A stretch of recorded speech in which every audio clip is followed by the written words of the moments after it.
Issue ya Said nayo imeendelea kuibua gumzo kwa sababu wasanii mbalimbali wamekuwa wakizungumza namna tu ambavyo jamaa alizingua kwenye show ile ambayo alifanya juzi kati hapa mbele ya Rais Samia, kwa sababu wanasema kwamba hakuzingatia maadili. Mpoki ni mmoja kati ya watu ambao pia wametoa maoni yao, wametoa views zao juu ya hilo na kusema kwamba Dogo kweli ameyumba na hakutakiwa kusema vile, na of course mamlaka zilimwangalia tu, lakini inawezekana kuna hatua atachukuliwa kutokana na kile ambacho kilitokea siku ile, kwa sababu hakikuwa sawa kabisa.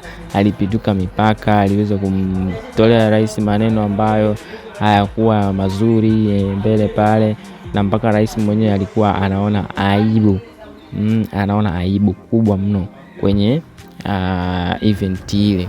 Kwa hiyo comedian wanatakiwa kujifunza vitu vingi kabla ya kufanya event makubwa kama yale, na wasizoee kwamba ni kama wanaenda kuhost wanachuo, wanaenda kuhost watu ambao pengine watu wa kawaida tu ambao sio wa mamlaka. Kwa hiyo wanatakiwa kuheshimu mamlaka na vitu vingine kama hivyo. Mpoki ni mmoja kati ya legend wa comedy, na kama unakumbuka aliwahi kufanya kazi, sasa hivi anafanya kazi na Masanja sana.